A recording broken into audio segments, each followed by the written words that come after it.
Et son invité coup de cœur, c'est Philippe Charlopin. Présentez-moi le garçon qui est à côté de vous. On a compris quand même que vous étiez ensemble en classe à Brochant avec votre maman, pour ceux qui n'étaient pas avec nous il y a quelques minutes. À Gevrey-Chambertin. Oui, à côté, hein, sur la route des Grands Crus, on va dire. Pas pareil. Voilà, comme ça, on ne fera pas de jaloux. C'est vrai que pour un vigneron, c'est pas tout à fait pareil. Hein. Quand on possède des vignes à Gevrey ou à Brochon, c'est pas tout à fait pareil, je peux le Oui, concevoir. vous savez ce qu'on dit Non, dites-moi. à Gevrey, le non, à Brochon, le bon. Par exemple, mais alors attention, parce qu'on va faire beaucoup de jaloux. En Franche-Comté aussi, il y a du très bon vin jaune et tout.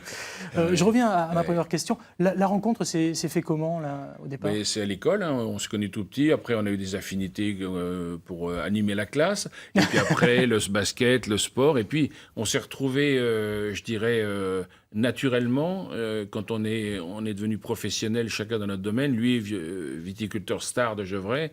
Mais à Gevrey, c'est un pays béni pour les vins, hein, ces grands crus, ces grands vignerons. C'est peut-être le village le plus connu dans le monde entier pour la Bourgogne. Et donc, lui a une activité très forte, à la fois comme vigneron, mais aussi comme ambassadeur de son village. Il est très entreprenant. Et quand Musico-Chambertin s'est développé, on s'est rapprochés. Il a amené des idées. Il a su convaincre aussi des gens de nous aider. Et voilà, c'est quelqu'un qui a non seulement la passion de son métier, mais la passion de le faire savoir et d'animer. Philippe, est-ce que traditionnellement, quand vous étiez plus jeune, c'était toujours lui qui prenait la parole pour vous ou Ça ne vous me parliez de dérange pas temps en du temps tout. Hein. À partir du moment que ça vient d'une personne intelligente, ça ne me dérange pas du tout. Donc il a toujours eu une éducation un peu haut de gamme. Moi, j'étais un fils de paysan, donc on n'avait pas la même éducation, mais on a la même foi et la même passion pour ce qu'on fait tous les deux. J'ai entendu comme passion qui revenait avant la cuisine, dont on reparlera, et la musique, évidemment, on l'a compris, le sport. Vous, en tant que basketteur, aujourd'hui, ça se transmet aussi avec la JDA, au travers du domaine que vous représentez, hein, le domaine Charlopin, et vous aidez, entre guillemets, l'équipe de basket de la capitale bourguignonne.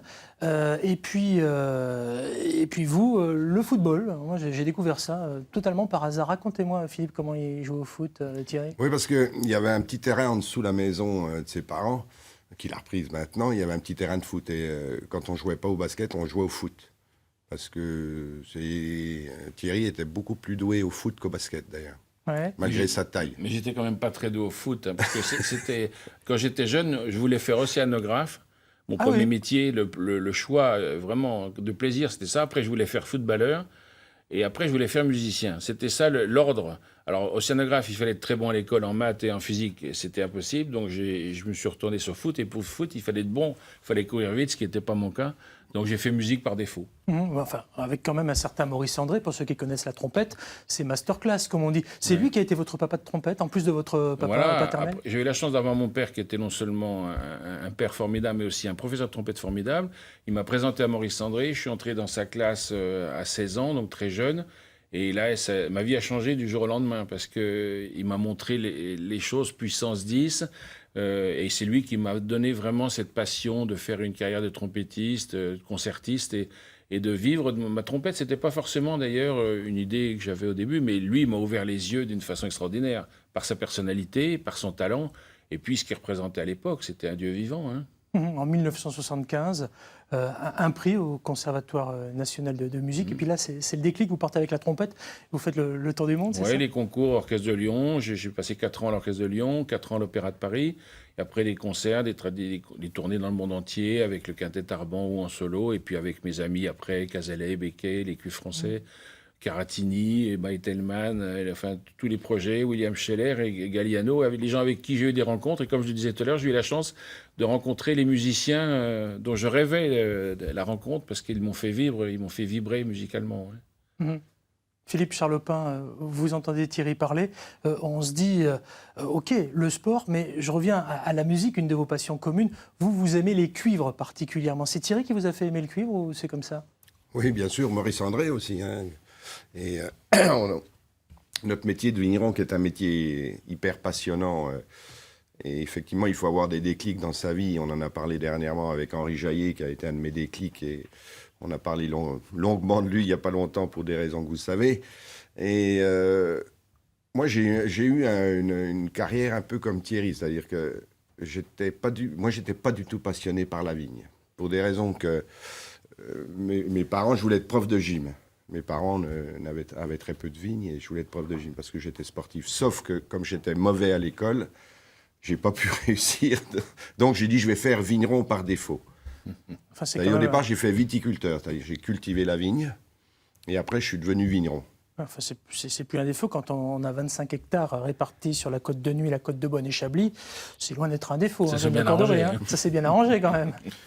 C'est un peu, notre génération a un peu de chance. On est passé par des époques où si on était un peu courageux, on réussissait à monter quelques domaines. Je ne suis pas le seul exemple sur la côte et même en France. Philippe Charlopin, partenaire entre autres de Musique au Chambertin. On en parlait avec Thierry, ça aussi, ça vous rejoint. Hein. La musique, ça sera donc du 21 septembre au 7 octobre. Au 7 septembre, pardon. Non, au 7 octobre. C'est ça, 7 octobre. Oui. Oui, partenaire, pas le seul. Hein. J'ai beaucoup d'amis vignerons qui sont aussi partenaires. Je les représente un peu, on va dire, puisqu'il y en a plusieurs. Quoi, hein. Et Thierry a mis en place depuis 2 ans donc ces amis de Musique au Chambertin qui dataient depuis 30 ans. Donc là, il a 60, c'est la moitié de son âge. Et Il ne voulait pas le dire. Hein. on va le fêter, c'est marqué sur le programme. D'accord. Donc voilà, et maintenant c'est très bien parti. J'adore la musique et surtout, ce que j'adore, c'est le repas, c'est la musique fourchette. Le concert fourchette. Le concert fourchette, pour moi, c'est C'est quoi fabuleux. le concert fourchette? Alors, le concert fourchette, c'est un truc extraordinaire parce qu'on boit l'apéritif. Après, Avec on modération, va bien dans un sûr. lieu qui est proche où on va se restaurer. On écoute un morceau de musique, piano, cuivre ou violon cette année, je crois. Les encore sien. Voilà. Et après, on va manger l'entrée. Donc ça, c'est très important. On n'a pas les fesses stallées par la mauvaise chaise où on est assis. On va s'asseoir dans un restaurant ou dans une salle où on est bien assis. On mange un morceau et après l'entrée, on retourne écouter de la musique. Donc ça, c'est le top. C'est le top parce qu'à la fin, on boit des grands vins, bien vous en doutez, parce qu'il y a un accord mets-vin. Et cette année, c'est Thomas Collomb qui a le restaurant La Rôtisserie du Chambertin. Donc c'est un vrai gibri à soi maintenant. On comprend en tout cas que la musique est au Chambertin, ce que le coq est au vin. Donc on va revenir dans la cuisine.